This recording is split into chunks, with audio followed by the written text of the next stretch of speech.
Good evening, everyone. I'm Fran Maloney, the Assistant Principal for Academics, and I want to thank you for being here this evening to talk a little bit about Marquette High's dual credit program.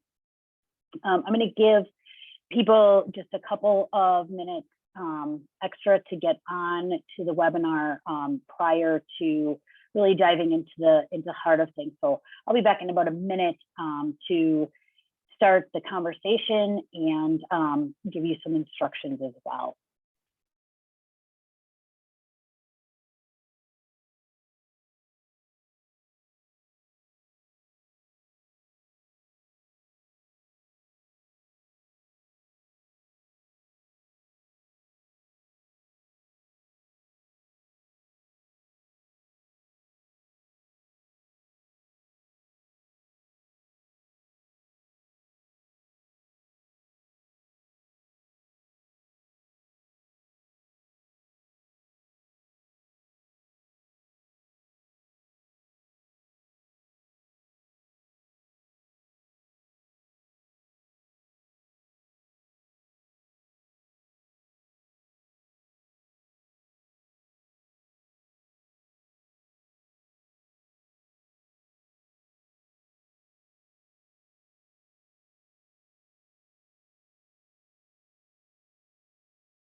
So good evening, everyone. As I said earlier, my name is Fran Maloney. I'm the Assistant Principal for Academics here at Marquette High.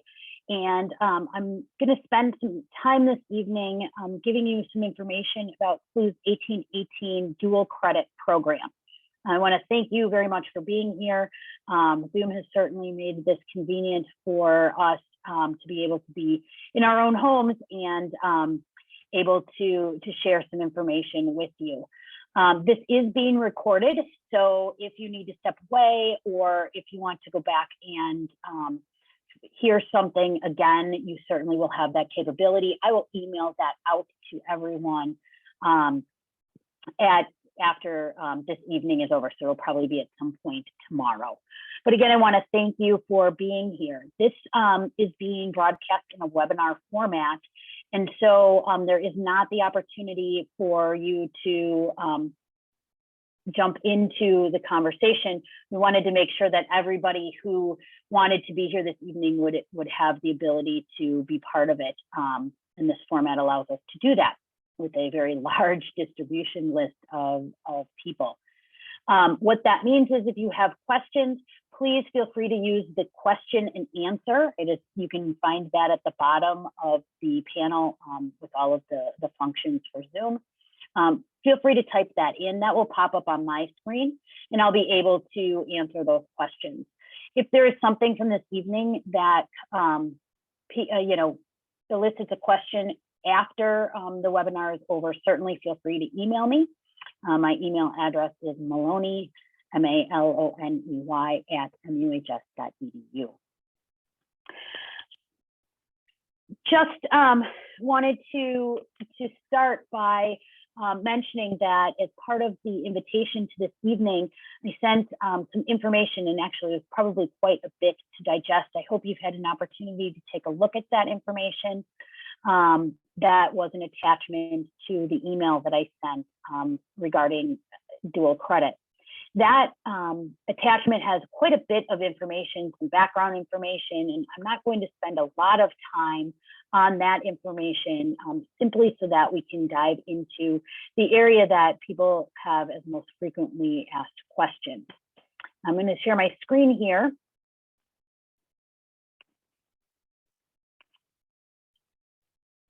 And just very quickly go through a few things regarding some of this is repeat from the information that I sent out. But probably the most important piece of information is who is eligible to take dual credit. Again, dual credit is an opportunity for students to be enrolled in market high courses taught by our own faculty, but that also earn credit at St. Louis University. They earn university credit. To be eligible to be part of this program, to be eligible to earn that credit from St. Louis University for taking the same course as at Market High, a student has to be enrolled in a particular course, and that list of courses was sent out to you. You received the invitation to this webinar because your son is enrolled in one of those courses, so it only went out to those students or to those parents. Students need to be juniors or seniors to be eligible with a cumulative GPA of 3.0 or greater. This is a slight shift from in the past.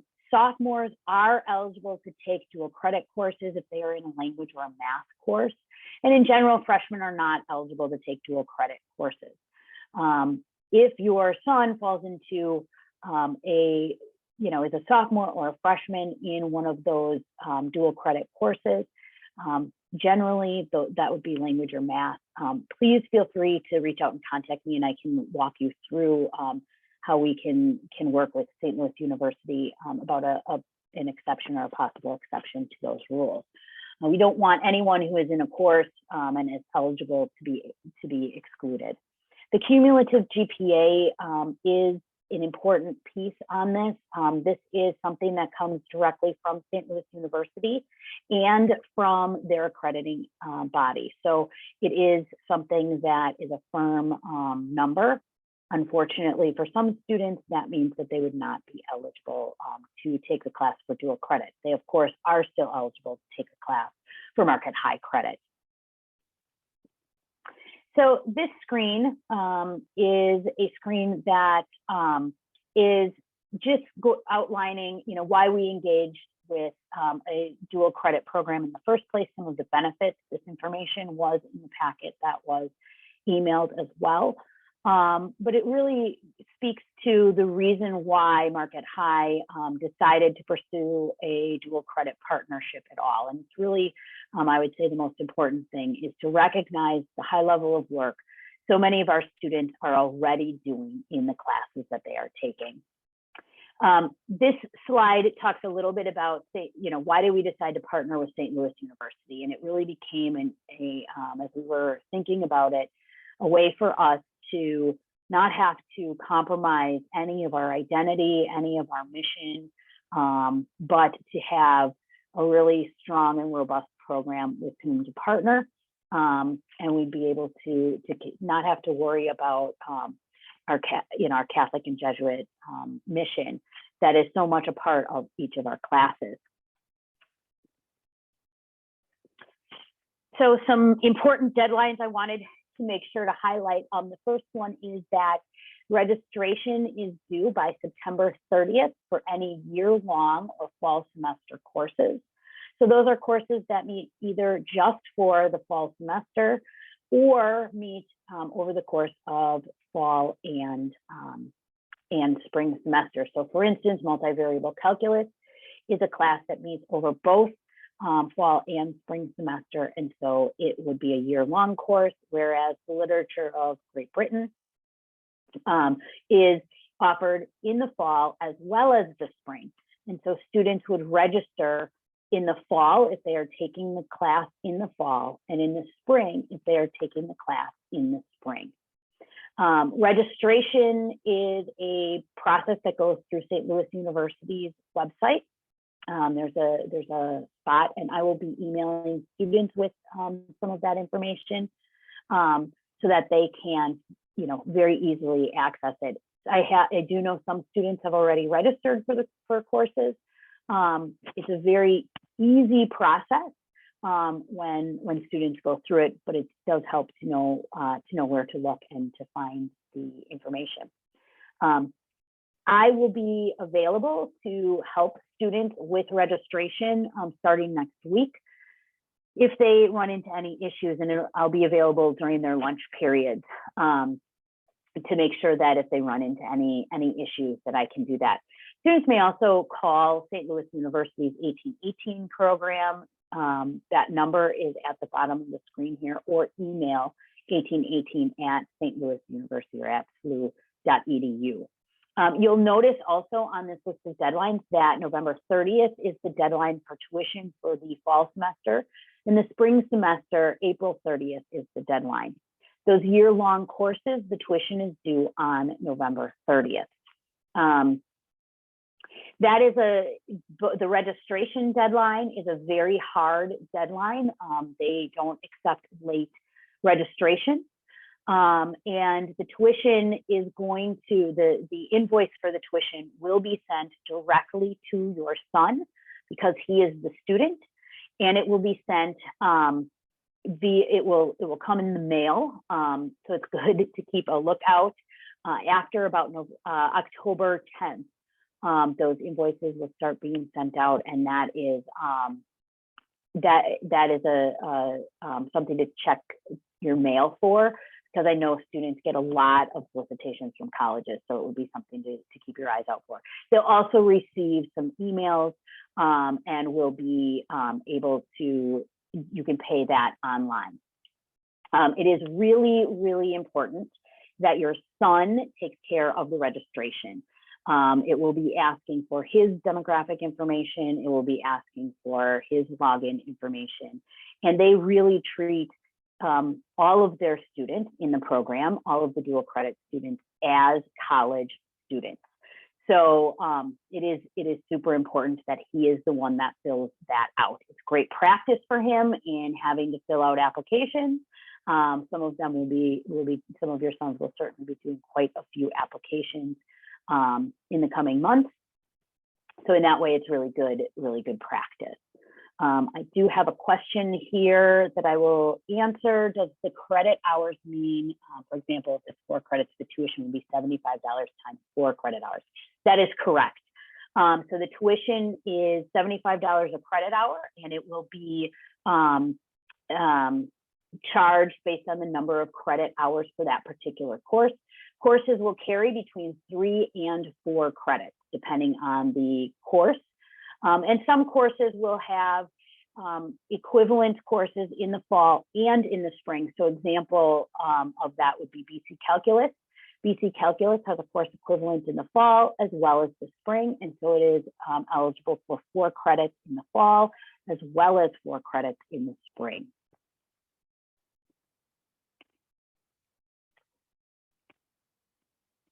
This next slide is just here to talk a little bit about how AP classes and dual credit classes work. Many of our AP classes are also dual credit courses. And the way that, probably the simplest way for me to explain this is that every course that a student is in that is an AP course must be taken for college credit. In most cases, students have the choice between taking the AP exam or taking it for dual credit, or in some cases, taking it for both AP and dual credit. And there's some circumstances where students might want to do that. So students who are in AP classes automatically are registered to take the AP exam through class. They're actually working on that now with their teachers. If they choose not to take the AP exam and take it simply for dual credit, they're going to take the class, they're going to earn college credit, but they decide that they want to do it for dual credit versus taking the AP exam, that's fine. They may do that by opting out of the AP exam. That is a separate process. So they're automatically registered for the AP exam. They will have to opt out of the exam by having you actually submit a specific form that says that they are opting out. So we really try and involve the parents in this so that they aren't doing things without your knowledge. AP Spanish, all students in AP Spanish must take the AP Spanish exam. There are actually 2 different AP Spanishes. If they want to take dual credit, they are welcome to do that as well. So it's only taking the AP exam or doing both. And again, I will be emailing that opt-out form. I'll actually email it directly to the students who have registered for dual credit.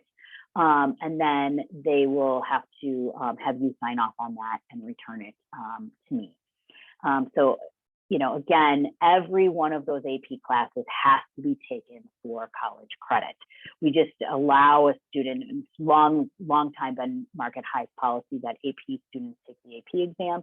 We're just now allowing dual credit to substitute in most cases for that AP exam. There's a question here about a sophomore. So the approvals for sophomores will come through my office. So we will navigate all of that together. He can just come and see me. We will make sure that he has all of the approvals. It will likely be his academic advisor, not his guidance counselor. Market High is a little bit of a different system than some other schools that do that. And I'll help facilitate much of that with him. So he can just come see me and we'll make sure that all of that stuff is taken care of.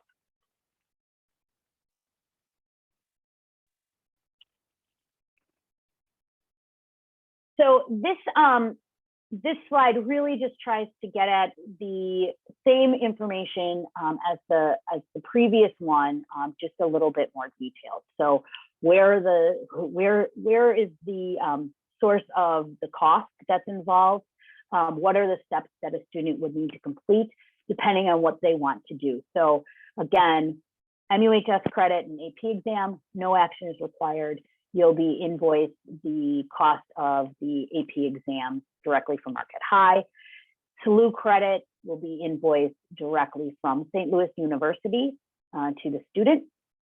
It also needs to have that opt-out form. And then the MUHS credit and the exam and dual credit, they have to make sure to do the SLU application, and then would be invoiced by both Marquette and St. Louis University. And again, that all of those things will sort of come happen as students are registering. So that opt-out form will come after they've registered for St. Louis University credit. Okay. So this is to address this addresses one of the questions that came through. What is the benefit of doing both? Really, what we are, what a student and a family really needs to figure out is what is the best option for their student. For some students, doing only dual credit is the best option. For some students, doing only AP credit is the best option. And for some students, doing both is the best option. Part of the reason why we sometimes suggest to students, if you can do it, if you can do both, is because most of the time they are registering before they know where they are going to college. Some of them may not even have a clue of where they're going to head to college. So it is just sort of, if you have the means to do it, it may be worth doing it just so that you have all of your options open. Things that you might want to consider, I've listed here on the screen. There are different numbers of credits that are available. So St. Louis University, I used the example of BC Calculus. BC Calculus through St. Louis University could earn up to 8 college credits. AP will only award 4 for the same course. So in a lot of ways, SLU is a better option in terms of the number of credits that a student could earn. You might want to consider the scores that are needed to earn credits. For AP, students have to earn a 3, 4, or 5. Increasingly, we are seeing schools, especially the more competitive schools, requiring a 4 or a 5 on the exams to receive credit, if they're giving credit at all. And in SLU, if a student is enrolled in dual credit through SLU, a C or better generally earns credit. For both of these, it is going to be subject to the particular school to which a student is enrolling. And they make their own determinations about those things. But generally speaking, if a student earns a 4 or 5 on the exam, they will get college credit. And generally speaking, if they earn a C or better, they would get college credit from SLU. You might want to consider your student's strengths. AP credit is granted based on one test in May, whereas SLU is going to take into account the entire year and the whole semester. So a student who may have entered into a course like AP chemistry, it might be a bit of a stretch for him. It might be, he thinks it's going to be a real challenge, but he definitely feels like he can earn a C in that class or better. Might be better off taking the class for SLU credit, because he is going to be able to use his whole semester, not just one test. And if he really struggles, if you have a student who really struggles taking tests, sometimes it might be better for him to, if he struggles taking tests, to take it for SLU credit. On the other hand, students sometimes really like to take that one credit, especially if they're very strong test takers. They take that on one day and they earn the credit. Again, sometimes students will opt to do both at the same time. And some of that may be because of they don't know which one is going to pan out best for them. They don't know where they're heading to college.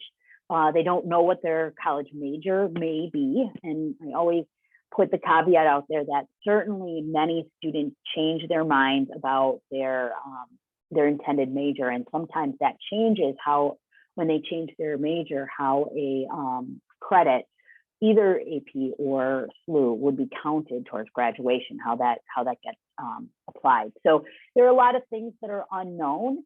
So sometimes students decide and parents decide it's better off to do it as a, to do both. So the other things you might want to consider, to think about, or at least to know about as you're making your decision. Most of the time, credits are going to transfer as core requirements and electives. They will not transfer to requirements for a particular major. These are entry level, 100 level, if you will, courses at colleges. These, are not, courses that are very specific to a particular major. What it does is it can allow sometimes students to take place in a higher course, or even double major in a way that that they wouldn't have been able to before.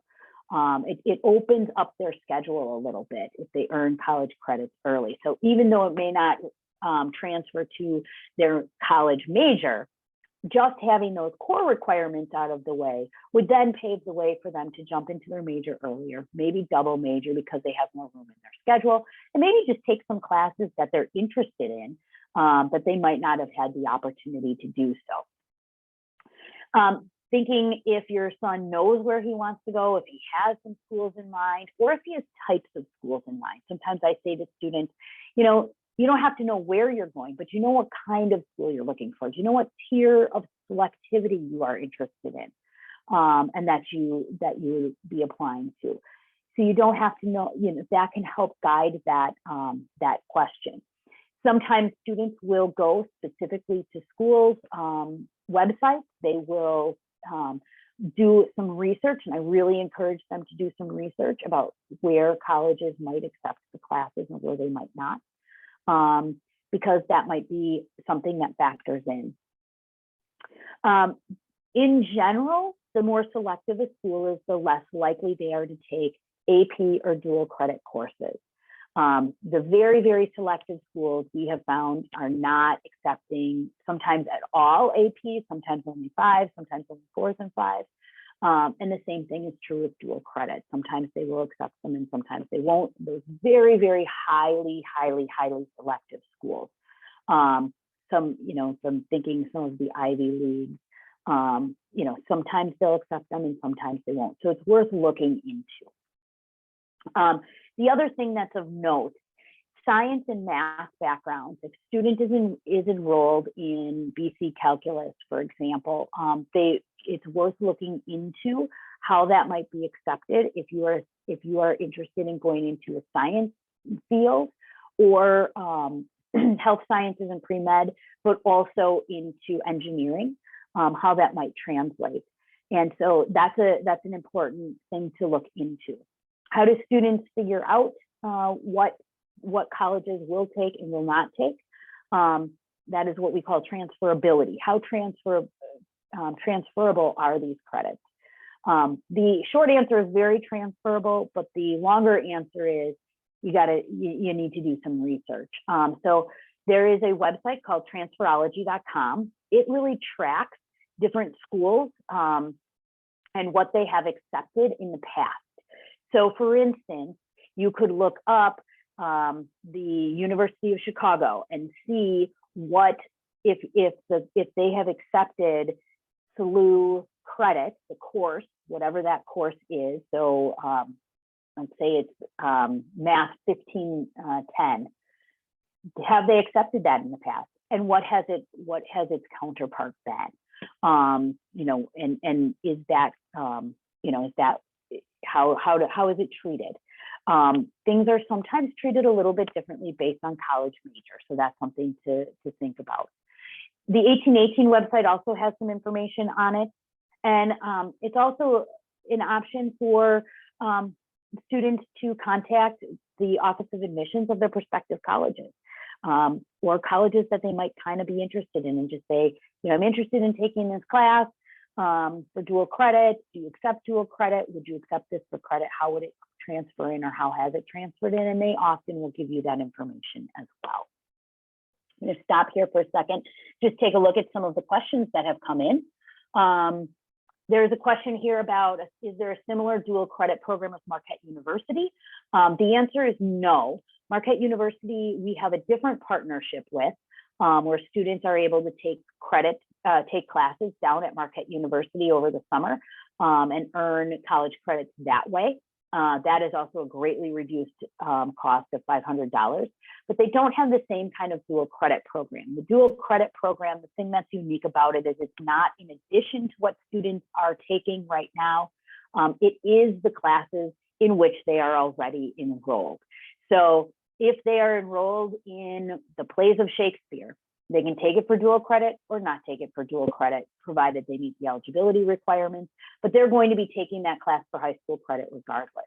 And our teacher, Ms. Downey, this year is the teacher. She will be the instructor. The Marquette University program is a little bit different, that it is Marquette University professors teaching those courses, and students are able to take those down at Marquette University over the summer.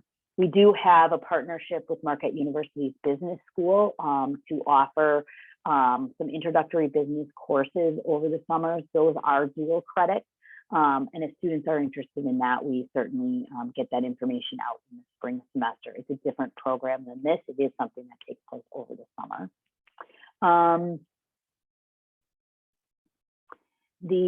A question here about, is the reason to enroll for dual credit to ensure you get college credit? I think I answered some of that. Certainly, if they don't do well in the AP exam, they've got sort of an insurance policy, but again, some of those carry different amounts of credit, and that can be important. In order to opt out of the AP exam, he would have to do dual credit. So he has to either do the AP exam or dual credit, or do both, and that's for those AP exam, those AP classes. There are several classes that are dual credit that are not AP classes, and in that case, a student simply either enrolls to take it for dual credit or not.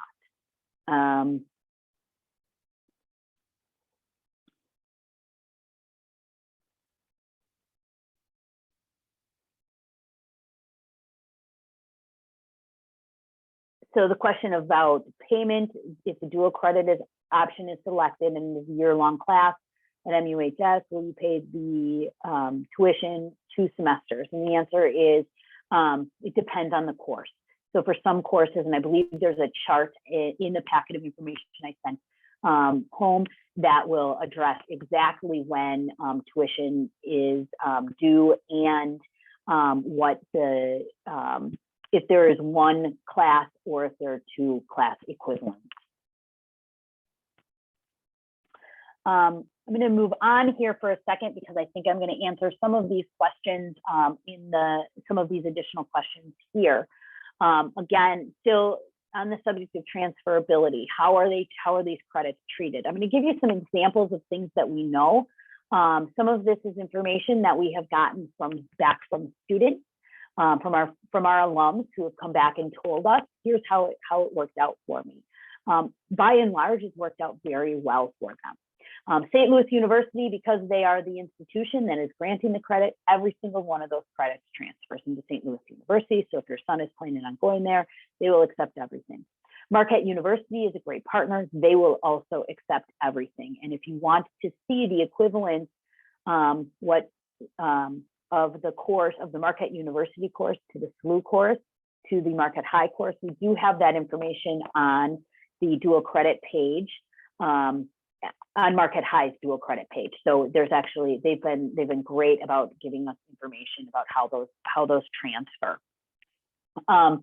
Xavier University is the next one. Xavier and UWM will accept most, if not all, credit. We have not had a report that they haven't accepted anything. So, you know, to our knowledge, everything has been accepted, but we don't have sort of the same level of assurance as Marquette University, since Marquette University has sat down and given us all of those in a very nice chart form for us. At Madison, generally they are going to accept the credits as elective credit. I can tell you that we had a class of 2021 biochem major. He earned 3 general literature credits for Brit Lit. He earned credits for Chem 103 and Chem 104 by taking AP Chemistry. And for calculus, he was given credits for regular calculus, but not for calculus for science and math majors. And that is one of the things that probably will enter into some people's thought processes as they are considering, particularly with the PC calculus credit, what is their intended major down the road? If they're planning on going into sciences, math, engineering, it may be in their interest to do just the AP credit, if they know for sure that they're going to be going to Madison. If that is just a possibility and they are intending to apply to various other schools, Madison is not a sure thing, or they are not positive they are going to want to go to Madison, I would encourage them to do both if possible, or to really consider that dual credit option, simply because you can earn 8 credits by doing BC calculus over the course of the year, 4 in the fall and 4 in the spring, rather than just the 4 that the AP test will give you. But again, you're weighing some of the things like intended major in that one in particular. So the rest of the schools, we have not had the same concerns with that math credit. If your son is in BC calculus and is thinking about this and is confused about it, or you're confused about it, I am happy to answer questions for you. And I know Chris Rice, the instructor for BC calculus is as well. He and I have been working on this situation in particular for quite some time, to make sure that we have accurate and good information to be able to share with everybody. Just a reminder here that for registration, fall and year-long courses, the deadline is September 30th. Again, that is a very hard deadline by St. Louis University. I am not able to call them up and say, you know, something came up and he wasn't able to do it by the 30th. It is open right now, so students can do it at any time between now and September 30th. And I will be available next week and actually up until the deadline to help students troubleshoot if they need to. If students have already registered for classes in the past, for instance, they took some classes last year, there's a slightly different process.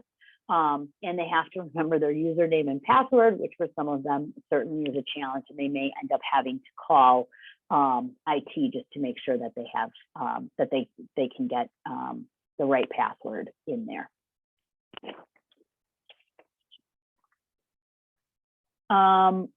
Just another last piece of information here before I go back to the questions, and that is just a reminder that that tuition bill for dual credit would come directly from St. Louis University. Watch your mail, because it looks like a lot of other things. So please make sure that you do that. It will come addressed directly to your son. It will not come direct addressed to parents. In terms of contacting St. Louis University, if a student has any questions or any struggles, it's really important that he is the one to make that phone call. I am happy to sit next to him and help him, coach him through that. I've done that with many students. Certainly you can do that as well, but it is really important. He is considered to be a college student as he enrolls in this program. So it's really important that he is the one who is taking care of registration, that he is the one who is contacting St. Louis University. It is, you know, it is a great practice for them in things that they're going to have to be able to do. But as I said, for sometimes it's easier for them to make those phone calls if they have an adult sitting next to them, and I'm certainly happy to help them do that. And certainly you could do that as well. There is a limited amount of financial aid that is available to students, and any student who would like to request that should see Mr. Gardner. He is our director for diversity, and he handles those requests. So that's how students would access that. So let me go back to the questions here. Regarding the Marquette University program, can they take a summer course or just specific ones? Can they do this after junior year, and where can we find more information on the program? Great question. The Marquette University program is a very different program. I'm happy to answer any questions regarding that. College counseling can as well. There are a variety of courses that students are able to take, although they cannot take necessarily any course that the university offers. So there are some limitations to that. There is some information on the Marquette High website regarding that, but it's probably easier if we sit down and have a conversation about the specific goals and desires. The next question is about a student seeking admission to a highly selective university.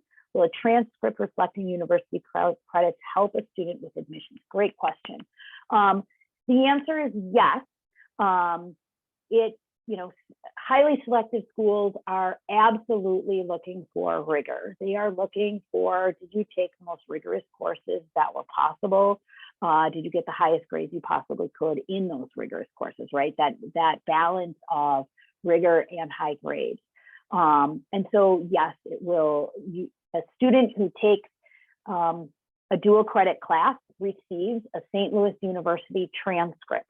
That is how those college credits transfer in. So we will note on our transcript that this is a dual credit course, but he will need to request a transcript specifically from St. Louis University to be able to have those credits applied at a highly selective university, or at any university, frankly. The highly selective universities may or may not take that credit, but they of course want to see that students are taking very rigorous courses. So can it help? Yes. How much? That I can't speak to. Certainly our college counseling staff may be able to give a much better, more accurate depiction about specific schools, as well as about particular information for the courses and the programs of study that a student might be interested in. If a credit is granted for a class through dual enrollment and the student earns a C, can you decide to take the corresponding intro class at the university? That's a great question. I believe the answer to that is generally yes. I'm going to defer to our college counseling department on that because I don't want to give misinformation. But I believe the answer to that is yes. And then finally, will our son receive an email with the registration steps? Yes. They should have already received some information from their teachers, and I will be sending out specifics regarding registration steps. But the easiest way, or if he wants to get a head start on it before I send that out, and I'll be sending that out either on Friday or Monday, is to go to St. Louis University's 1818 website. So it's slu.edu/1818. And on there, there's a tab that is for registration, and the instructions and the links are all right there, embedded right there. So it's actually, that's most of what I'm going to be sending to them anyway. I think I have answered all of the questions that have come in. Let me just double check here. Yes, it looks like I have answered all the questions that have come in. So I want to thank you for being here this evening. Again, if there are questions that come up, questions that you have, please feel free to email me or give me a call. I'm happy to answer any questions specific to your son's situation, to the courses he's taking, and college counseling can certainly be a very helpful place as well to get some of those questions answered. We're happy to help in doing that. It's, we think that this is a great opportunity for our students. As I said, it recognizes the rigor that they're already doing, which is nice, and it makes sure that they also are taking, rigorous courses with the opportunity to maybe get a head start on some things and open up some possibilities in their schedule that may not have been possible if they had to take all of their courses in college. And of course, there's a nice cost savings for families, which is an additional benefit. So again, thank you so much for being here this evening. And if you have any further questions, please feel free to email me, and have a great night.